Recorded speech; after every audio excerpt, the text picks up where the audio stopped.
Hello， 大家好，欢迎收看天空摄影研究所，我是 Sky。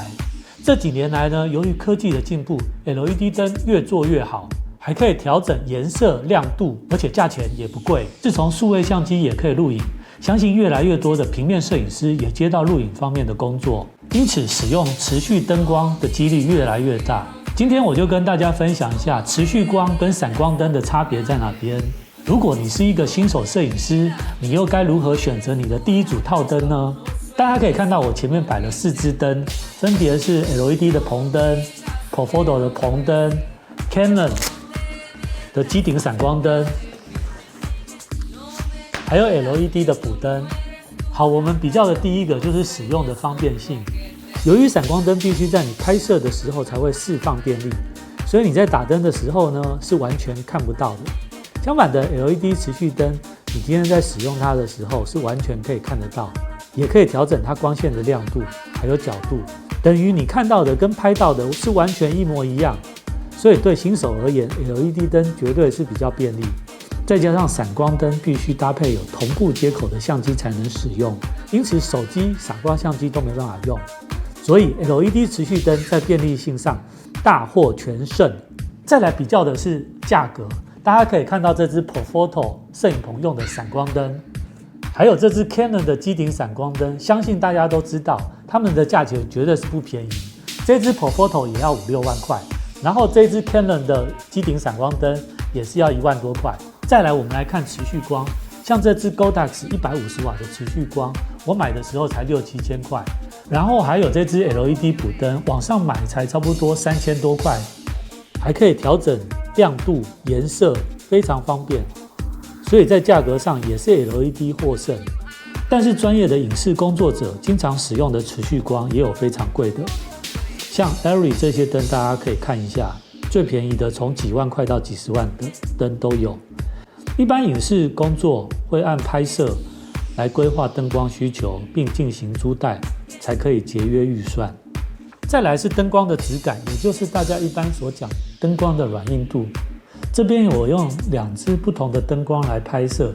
大家可以看照片比较一下。在完全不用任何灯光配件裸灯的情况下， LED 灯明显的扩散性比较好，看起来比较柔和，而闪光灯看起来就锐利多了。因为所有的闪光灯都是按照太阳的概念来设计，也就是模拟太阳光，因此它们看起来非常的锐利，需要各式各样的控光配件来控制它的扩散性，也就是锐利度。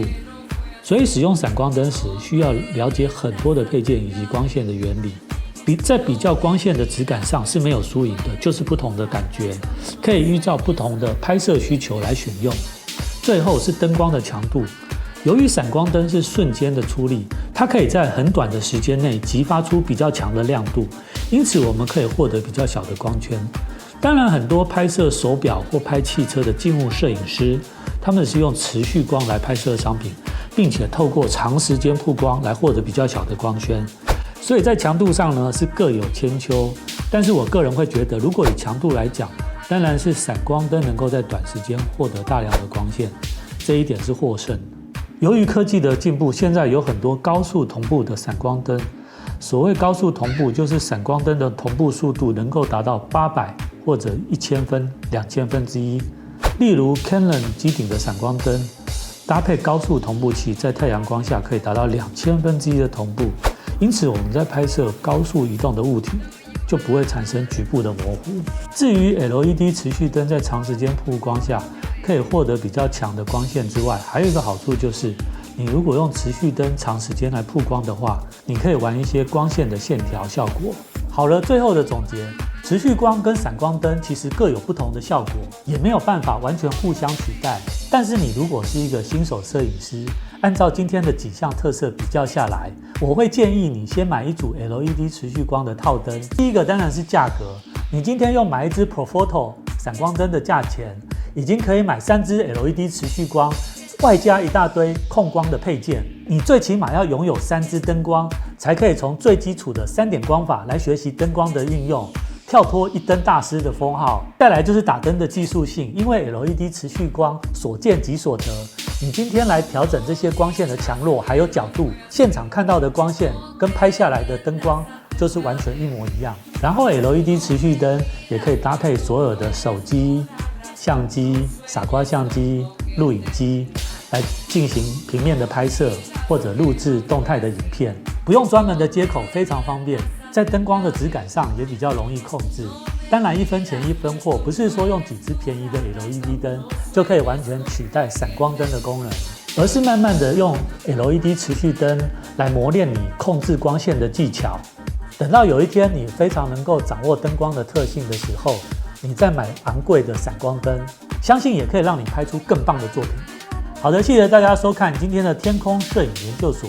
你如果有摄影上任何的问题，也欢迎在下面留言告诉我们，